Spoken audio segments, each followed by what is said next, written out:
analytical geometry, where we are busy with circles and the equation of a circle and finding the center of the circle. And very important here is completing the square to find the center of the circle. Okay, this circle has a center of -1, 1. They have given me the point A. They're asking me for D. What is the question about? How do I find D? Reflection.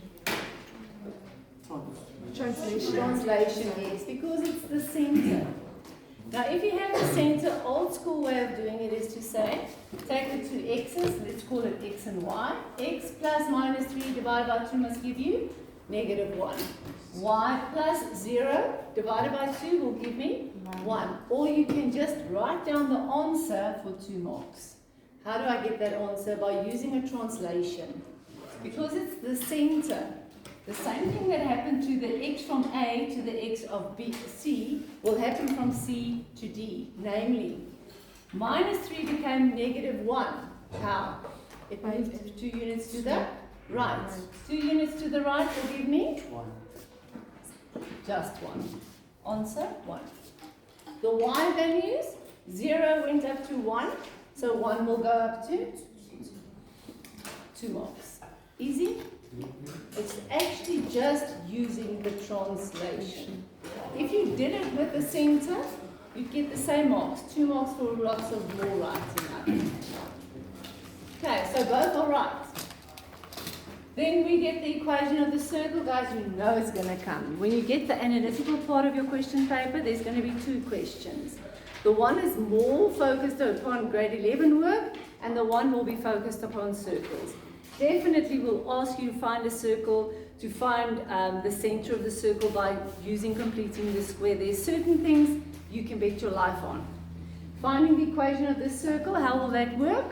First of all, the equation is x minus a squared plus y minus b squared. And please remember, you do get the formula sheet. So in the formula sheet, they will give you these values. The value of a and b are -1 and 1. You know that the minus in the formula means that you've got to change those signs. Okay, even if they maybe said to you, listen, use the formula x plus a, y plus b. Even if they said that, they're just trying to trick you, you still use it the same way. You know that whatever it is, I must change it to being a plus 1. And whatever the y value is, I must change it to being a -1 if it was a plus. So I still need to find the radius. How do I find the radius? Substitution of what? Any one of the 2 points. I think this is the safer one, although that was an easy peasy thing to go and get. Could you not go and work out the radius? The distance between those 2 points. Happy on that? There's always an alternative. So working out the distance formula, but that's quite a bit more work, I think, than what we're doing here. But in a sense, it's actually the same. Because this is actually the distance formula. Looking between the 2 x's, looking between the 2 y's, getting the square root of that is the hypotenuse side. This is actually the distance formula, is actually the Pythagoras. Okay, but the easiest thing to do is to substitute a point. Which one? Like I said, anyone. At the moment you've got a 0, it makes your life a little bit easier. So substituting your x then with -3 and your y with 0, you will have the answer for r squared, which will give you -2 square is 4 and -1 square is 1. So the whole total answer is 5. Do you need to show me more steps than what I've shown you here? It's fine. I need to see that you've got the correct formula, substitute it correctly, you've got the right answer. Can I stop there? No, I asked you for the equation. Sometimes they ask you for, find the radius. Can I stop there then? Then you still got to say the radius is √5. Do I need to find the radius here now? Not necessary, I'm looking for the equation. What does the equation then look like? I've left a little bit of space. So it's going to be x plus 1 and y minus 1 squared equal to 5. That will be my total answer for my equation. So that represents the r squared. So whether I'm getting the equation or they give it to me and I've got to find the radius, remember that what always is represented there is your radius squared. So whether you read it like this, what's the radius? That one's square rooted, which is square root 5. Whether you worked it out, the radius is square root 5. Happy on that? Yes, ma'am. Okay, so for B, what happened at B? Isn't it an x-intercept? It's an x-intercept, right? How do I find the x-intercept of anything? Make y equals 0. Are you with me? Could I not have said maybe some sort of a symmetry, something? But isn't it just easy enough to go and say, let's put y equal to 0? Because that we know for a fact. I just don't know what the x value is. Maybe you would have thought, let's go check it out. Are you with me? Maybe even that line from the center of the circle perpendicular to a chord will bisect the chord. What? That's geometry, right? Yes, ma'am. And if you had done that, what's the distance here from there to there? 2. Because you're at -1. Go to -2. What's the distance? 2. And if you go 2 units to the right? 2 units to the right, you'll get to 1. 2 units to the right, you'll get to 1. Okay, now we're saying, let's do it old school and find the x-intercept by putting y equal to 0. So if I do that where? In the equation that I've just got, so that'll mean I've got x plus 1 squared plus y that is 0 equal to 5, and we're solving. So we've got x plus 1 squared. This is going to be 1, right? Take it to the other side. 5 minus 1 is 4. Do you see the technique I'm going to be looking for? I'm going to square root both sides. So we've got x plus 1 is equal to either 2 or -2. or -2. Does that make sense though? I'm looking for x. This x cannot possibly be negative. So I'm not going to work with this one. Even if you finished it, you had to go tell me. But listen, but what did we just say, working with logic and working with geometry? That if I do go put down a perpendicular line there, that will mean that that distance there is going to be 1 unit. And the x value is going to be -1, the x value. Making that distance 2 units. Going 2 units to the right from the x value of -1 will bring me back to 1. And that guy, with almost no writing, will get the same answer as this one. How many marks do you think? 2. 2.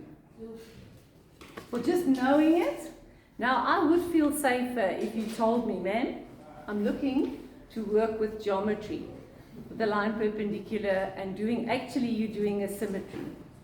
Did you follow that? Yes, ma'am. Completely different technique, but I think most people would feel safe knowing if I'm looking for x-intercept, I put y equal to 0. But interesting, other way of doing it. Okay, then they're telling me that I've got something that cuts the circle at G and H. Where's G and H? That's your first right reaction. This thing, what's this thing? It's a linear. It's a straight line, a linear, yes. So it has to cut through there somewhere. And I want to know where it cuts. So what are we going to do? Don't you make... Is it a tangent? Did they say it's a tangent? Okay. So it's a straight line, right? Yes. So if I want to know where the straight line intersects with this circle, and very often they'll call it circle C because of the center. Circle C and this line is cutting each other. So if I want to know where they cut each other, I've got to substitute into each other. That's always been the case. Whether it's a parabola and a straight line cutting or whatever, you're going to substitute the two into each other. Do you think it's a good idea to try and get x and y alone here? Yeah. I think let's leave that one. Look at this one. What's the easiest to get alone? The x. X. By saying it's equal to 1 minus 2. Y. And please make double sure that this is of the easiest things that you're going to be doing. Make sure that you don't mess it up there and say 2x plus 1 or I don't know what with your signs. I'm going to call this 1. and I'm going to call this 2 so that I can explain to the marker that I'm going to put 1 into 2. It's not worth a mark, it just shows you what you're doing. So if I substitute in there, this x is now going to become 1 minus 2y plus 1, am I right? And then plus with y minus 1 squared equal to 5. And hence I'm solving for y. Remember, this whole thing about 1 into 2 is I've got 2 equations. I've got a simultaneous equations, a set of equations. You have to always get x or y alone, substitute into the other one. So what's going to happen to this one? 1 plus 1 is 2, are you with me? Can I do that thingy of square rooting to solve this? Please say no. No. Okay, so you cannot go say, well, I'm going to get that square root away by square rooting, because that's what we did here. Square root, just make sure you've got the plus minus there. Why can I not do that here? Because of the plus. Because of the plus. Sorry, so you cannot square root the whole thing and ignore the plus, because you cannot do that inside of a two-term answer. You can do it if it is products. Separately get those square roots. So I need to go simplify this first, which is going to be 2 minus 2y times with itself, and this one will be y minus 1, y minus 1. Do you really need this step? No? No. Very often kids know how to do that without writing out the two terms. Please don't try and impress somebody and make mistakes. Rather write it out twice so that you can see this answer is going to be 4.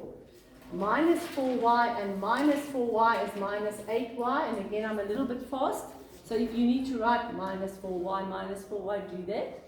And minus 2y times minus 2y is plus 4y squared. Rather have lots of steps.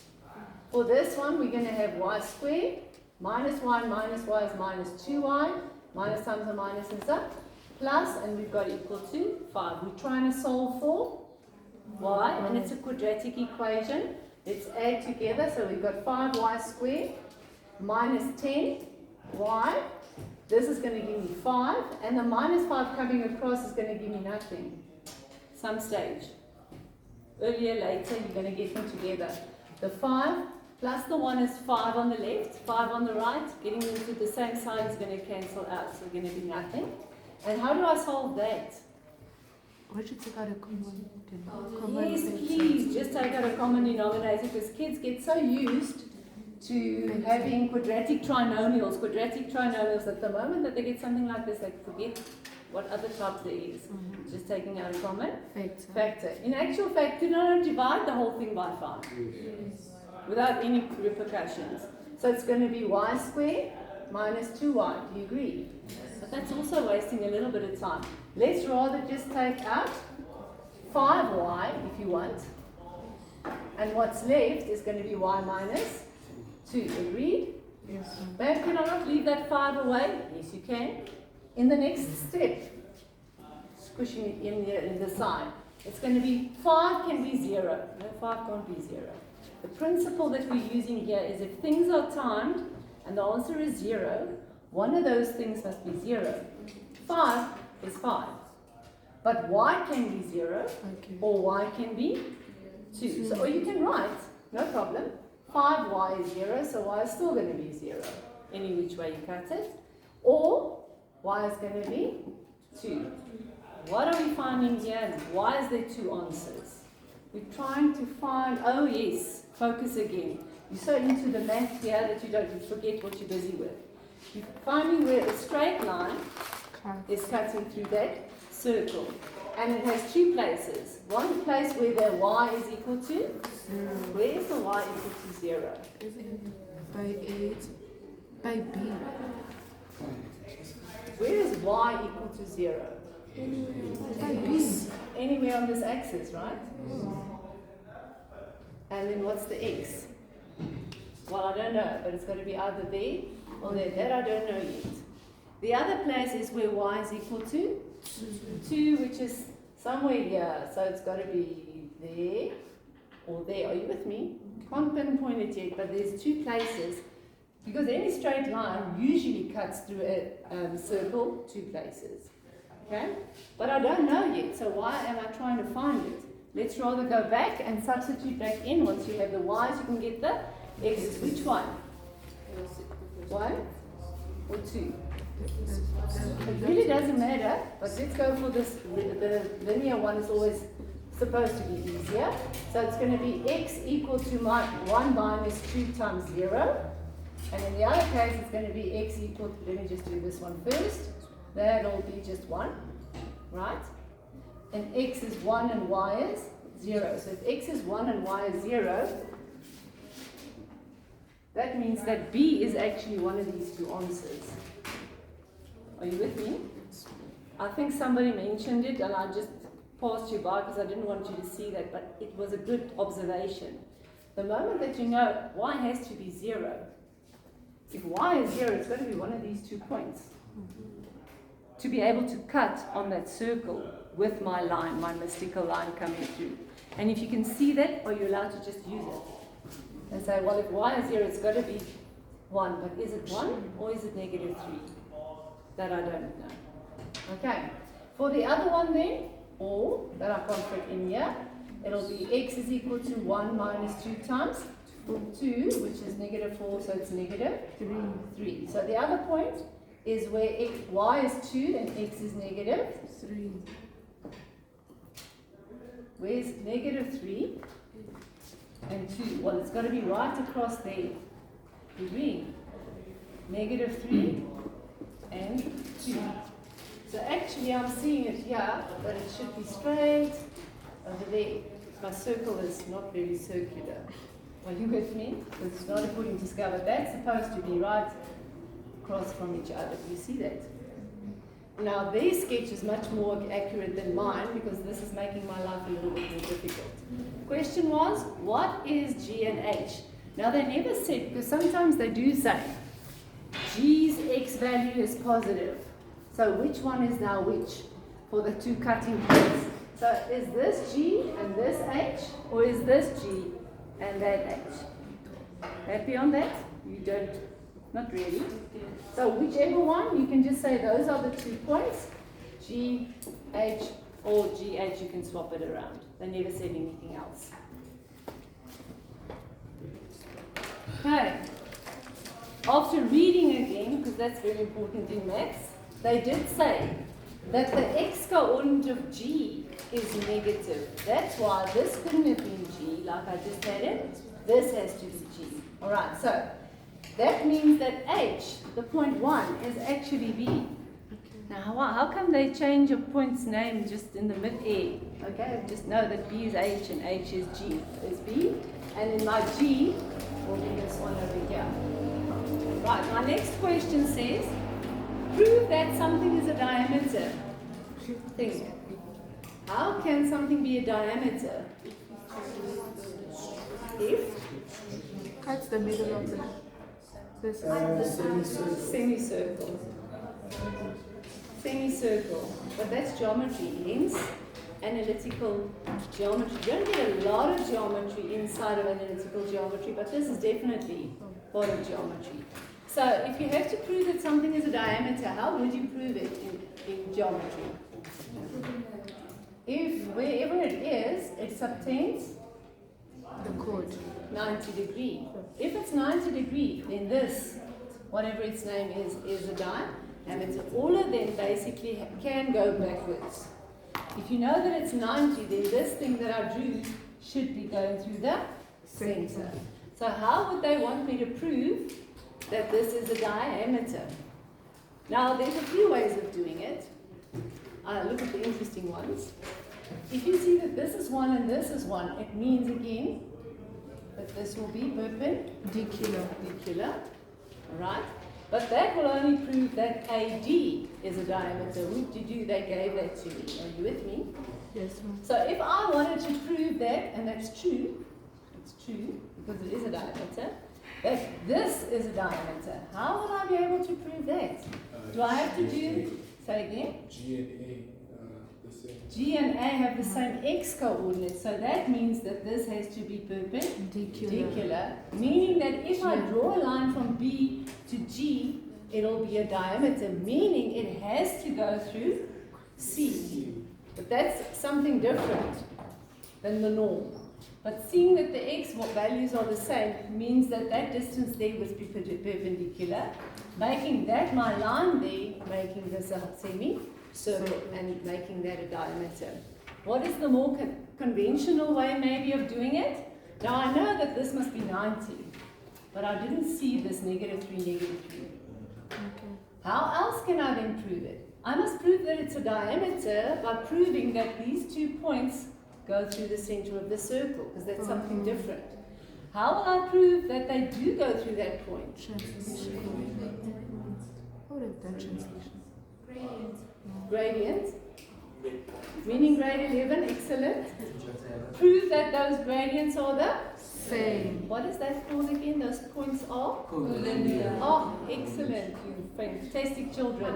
So, if I can prove that the gradient between all of them is the same, they are collinear, so they sit on the same straight line, meaning if they sit on the same straight line, they are collinear. Or, can I not then prove that the center of 1, 0 and -3, 2 is that center? It also does that. I think we've done 4 ways now of doing the sum, and any which one is fine. But I think the simplest way, maybe not so easy to do because you've got to give me more than just writing it down and say, but ma'am, this is the center because you taught me about translations. So 1 up to -1 is 2 units, 2 units there. Yes, it is. So yes, it is. If you just say yes, it is, you're not going to get the marks. You have to show me that the center, if C is the center of GB or GH, whatever you like to call it, GB, GH. If C is the center, that would make it a diameter. Are you happy on that? Yes. How do you prove it's a center? You'll have to show me that you're taking the 2 x's and dividing it by 2, because this is, I'm so glad we saw this, because it doesn't always happen in a sum. That it's so easy to just see it and say, but ma'am, I see it, and it is. You have to show me, you've got to give me something. How you prove that if you take the x's and you add them together and divide it by 2, you do get to -1. And if you do the same with the y's, 2 and 0 and divide it by 2, you get to +1, which gives me -1 and 1. In other words, that is C. So the center of those 2 is -1 and 1, meaning that that is a diameter. Okay, lots of. I know sometimes you get more confused with the more alternatives that there are, but I think it's very important for you to know that there's always an alternative of doing stuff. And sometimes yours is this short, and the one on the memo might be double in length, because the moderator just didn't see that.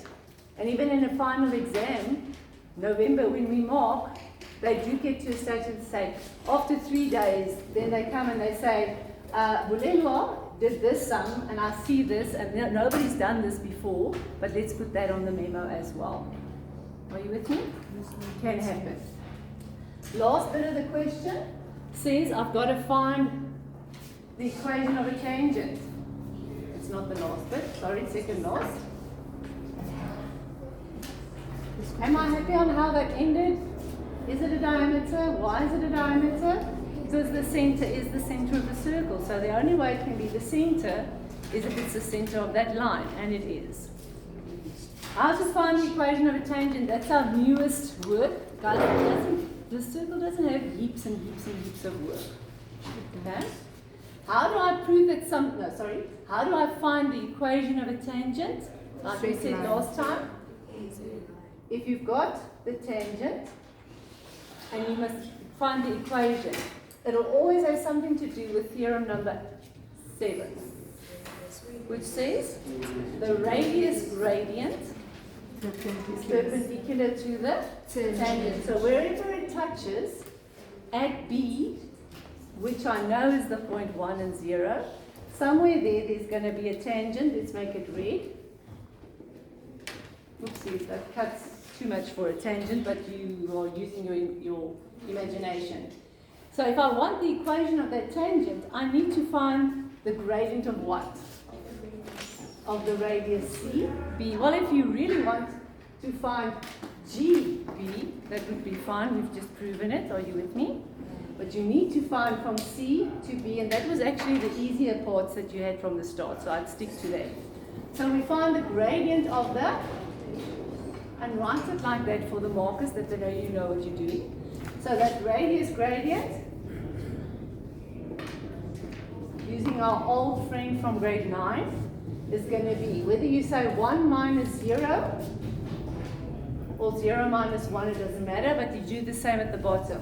1 minus 0 for the y's will be minus 1 at the bottom. And if you did it the other way around, you'll still get to negative a half.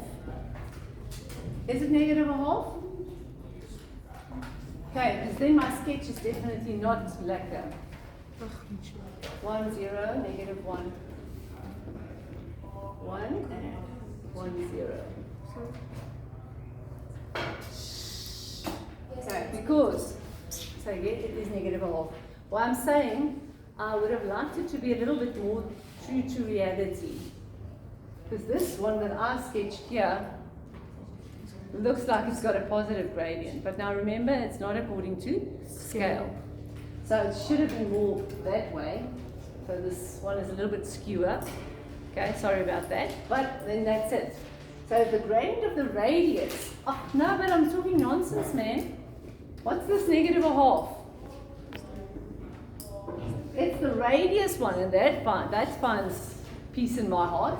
Because that gradient is negative. Then I feel much better about it, that it's not so skewed. If that one's negative a half, that would mean that the gradient of the tangent will be equal to positive 2 over 1. You can just write 2, but remember how it works. Negative 1 over 2, positive 2 over 1. So far the tangent equation is y equal to 2x plus c. Is it necessary for me to work very much further? How do I find c? Substitution, I'm happy. But look carefully. What is c? Isn't it? It's a y-intercept. Can I not just see it? No, even I can't see that. I know that it's going to be somewhere here with a negative, but the only point I have to go substitute to find my one variable is 1 and 0. There's nothing else. Make sure that the thing that you substitute in is actually on the graph that you're looking at. So it's going to be 0 equal to 2 times 1 plus c, and then c is equal to negative 2 makes me feel kind of like y'all. So that should happen here by negative 2 to make that line. But remember, it's all just sketch graphs, so I'm not quite accurate. Except for that mishap there, I was looking at this graph instead of that one because they have to be perpendicular. It's a fact. Right, then they want me to find the area of triangle ABC. How do I find the area of triangle ABC?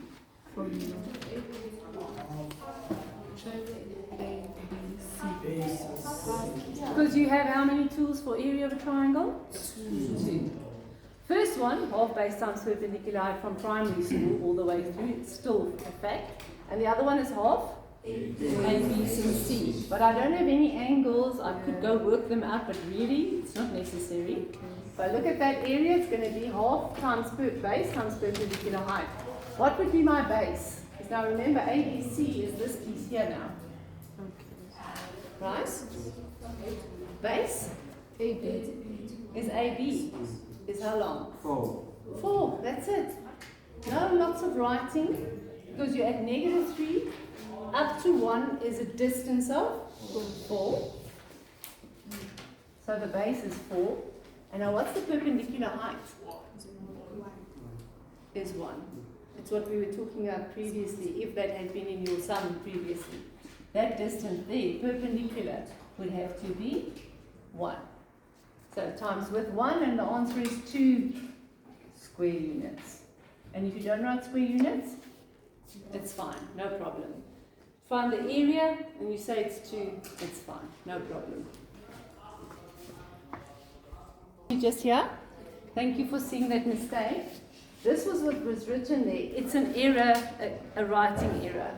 Getting the center of -3 and 2 and 1 and 2. I wrote -3 plus 2, which is wrong. That should have been a. So that gives me -2 divided by 2 is -1. I was working from knowing the answer already, right, to getting to the answer. But that was a mistake, a writing error. They might see it as a slip. One more piece of new information, and it will make sense to you, is if I want to know there's any 2 circles, and then what's going to happen? You're going to have to get their centers. How do you get their centers? Yes. Depending on how I give it to you, if it's in that formula that you can actually see the center, then it's easy peasy. Otherwise, if it's written out x to the power 2 plus bx, whatever, and you've got to do the completing the square to get to the center. But the basics of it is actually quite easy and logical. If I want to know if 2 circles either touch each other or intersect, meaning they don't just touch, they cross each other. Okay. So if they intersect, that'll happen on 2 places. Logically, can't happen on 3, right? And it can happen that they completely never ever do touch. The principle is actually quite easy. Namely, if I look at the distance between the center points, and it is the same as the radius of circle A plus the radius of circle B, then it's touching. Make sense? Grasp it? If the direct distance between A and B is the same as taking the radius and plussing the other one's radius, and it gives you exactly the same, then they will touch. But what will happen if they intersect to this thing? Then the distance between A and B will be radius of A and radius of B together, not the same. One is going to be bigger and one's going to be smaller. Think it out. Distance is going to be smaller. So you got it. You don't need me to teach you that. So what's going to happen here? Distance of the A and B is going to be bigger than just adding the 2 radiuses together, the radii together. Does it make sense to you? Yes, ma'am. Okay, so now